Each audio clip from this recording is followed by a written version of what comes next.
આપ સર્વોને હેતપૂર્વક જય શ્રી સ્વામિનારાયણ। આજની સત્સંગ કથા વાર્તા નિજ મંદિર સાવરકુંડલા। પવિત્ર ચાતુર્માસ વિશેષ। આજની સત્સંગ કથા વાર્તામાં આપણે ચરિત્ર કથા અંતર્ગત ગુજરાતમાં કાનમ દેશના મોગરી ગામની કથા વાર્તા સાંભળશું। એક વખત શ્રી હરિના લાડીલા સંત વિજ્ઞાનાનંદ સ્વામી પોતાના સંતમંડળ સાથે સત્સંગ વિચરણ કરતા કરતા કાનમ દેશમાં મોગરી ગામે પધાર્યા। અને સંતો જે ગામમાં જાય ત્યાં કીર્તન ભક્તિ ને શ્રી હરિ નામ સંકીર્તનની આહેલક જગાવે। તે સાંભળવા માટે ગામના મુમુક્ષુ માણસો ભેળા થાય।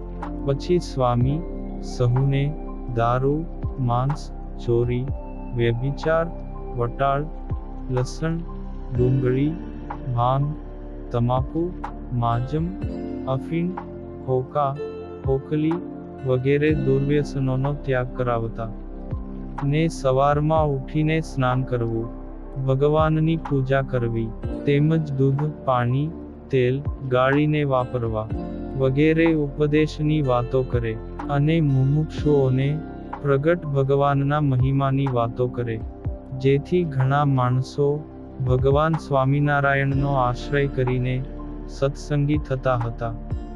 ત્યારે કેટલાક દ્વેષીઓએ સંતોનો તિરસ્કાર કર્યો અને સંતોનું અપમાન કર્યું। દ્વેષીઓએ ધૂળના ખોબા ભરી ભરીને સંતો ઉપર નાખ્યા અને કહ્યું કે ગામ બહાર નીકળી જાઓ, નહીં તો તમારી ખેર નથી। તે તુરંત જ સંતો પોતાની પૂજા ને પત્તર તુંબડા લઈને ગામમાંથી ચાલતા થઈ ગયા અને બાજુના ગામમાં જઈને રહ્યા, પરંતુ અપમાન કરનારા વ્યક્તિઓની સામે કની પણ બોલ્યા નહીં અને જે અપમાન કર્યું તે હસ્તે મોઢે સહન કર્યું અને તેનું ભલું થાય એમ જ મનોમન શ્રી હરિને પ્રાર્થના કરતા રહ્યા। ત્યારે શ્રીજી મહારાજનો એવો આદેશ હતો કે અપમાન થાય એ સ્થળે ફરીથી જવું। આમ 3 વર્ષ બાદ વિજ્ઞાનાનંદ સ્વામી ફરીને મોગરી ગામમાં પધાર્યા ને રોંઢા ટાણે સંતોએ ચોરાના પરથાર ઉપર બેસીને સારંગી, સતાર, તાલ, પખાજ વગેરે વાજિત્રો સાથે સંગીત ચાલુ કર્યું। ત્યારે ગામના મુમુક્ષુ માણસો પવિત્ર સાધુ આવ્યા જાણીને એકઠા થયા ને કીર્તન ભક્તિ થયા પછી વિજ્ઞાનાનંદ સ્વામીએ ભગવાન શ્રી હરિના ચરિત્રની સરસ વાતો કરી। તેને સાંભળીને ગામના માણસોને ખૂબ ગુણ આવ્યો અને વર્તમાન ધરાવીને ઘણા માણસો ભગવાનના આશ્રિત થયા અને વિજ્ઞાનાનંદ સ્વામીને વાત કરી કે સાધુ મહારાજ તમારા ઉપર ધૂળ નાખનારા અને અપમાન કરનાર માણસોનો અત્યારે વંશ વેલો પણ નથી રહ્યો અને તેનું જડામૂળ ગયું છે। આ સુનતા જ દયાળુ મૂર્તિ એવા વિજ્ઞાનાનંદ સ્વામી તો ખેદ કરવા માંડ્યા અને દુઃખી થઈ ગયા। પછી પ્રભુને પ્રાર્થના કરતા બોલ્યા કે હે ભગવાન, તમે તેનું સારું કરજો।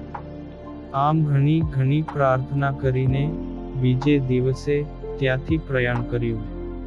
એ વખતે પુરાએ કાનમ પ્રદેશમાં વિજ્ઞાનાનંદ સ્વામીના વિચરણથી સત્સંગમાં ધીમે ધીમે ભરતી આવી ને કાનમ પ્રદેશમાં એક પાટીદાર સત્સંગીને ઘણી મોટી ખેતી હતી ને વ્યવહારે ઘણા સુખી હતા। આ પટેલે એવું સાંભળ્યું હતું કે વડતાલમાં શ્રીજી મહારાજ પધારે છે ને ત્યાં ધામધૂમથી હુતાશનીનો સમયો કરવાના છે ને આ સમયમાં હજારો ભક્તો આવશે અને શ્રીજી મહારાજ દર્શન ને કથાવાર્તા તથા રંગે રમાડીને ભક્તોને ખૂબ સુખ આપશે। તે પટેલને દર્શન તથા સમયાની તીવ્ર ઈચ્છા જાગી, પણ પોતાના ખેતરમાં 30 વીઘામાં કપાસ ઊભો હતો ને કપાસ વીણવા માટે તૈયાર થયેલ હતો. પણ મહારાજમાં જેનું મન ખેંચાણું, એવા એ પાટીદાર ઊભો પાક મેલીને પ્રભુના દર્શન કરવા માટે વડતાલના માર્ગે રવાના થઈ ગયા. ને વડતાલ પહોંચ્યા. ત્યાં મહારાજના દર્શન કર્યા, ને સંતોનો સમાગમ કર્યો, તેમજ શ્રીજી મહારાજની સાથે રંગે રમીને જીવનને ધન્ય ભાગ્ય કર્યું. પણ એ સમયે 20 જેટલા ચોર લોકો એ ભક્તના ખેતરમાં આવીને કપાસ વીણવા માંડ્યા. ને મોટા મોટા ચોફાળ લાવેલા, તે ચોફાળમાં તે વીણેલા કપાસનો 20 જણાએ એક ગાંસડો બાંધ્યો. અને તે માથે લઈને પોતાના ઘર તરફ જવાની તૈયારી કરે છે. તે વખતે શ્રીજી મહારાજ 20 ઘોડે સવારને સાથે લઈ મારમાર કરતા ને હાકલા પડકારા કરતા આ ચોર લોકો પાસે આવ્યા. જેથી ચોર લોકો તો ભયભીત થયા, અને ગાંસડીઓ તે પટેલના જ ખેતરમાં નાખી દઈને ભાગ્યા. પછી શ્રીજી મહારાજે તે બધાને એક કોરડો લગાવ્યો, અને પછી પાછા વળીને આ સત્સંગી પટેલને ઘેર પધાર્યા, અને પટલાણીને આ બધી વાત કરી, અને સવારમાં કપાસના ગાંસડાઓ લઈ લેવાનું કહીને પોતે શ્રી પ્રભુ તો અંતર્ધ્યાન થઈ ગયા. આમ પોતાના ભક્તના વ્યવહારની, શરીરની અને આત્માની રક્ષા ભગવાન શ્રી હરિ નિરંતર કરે છે.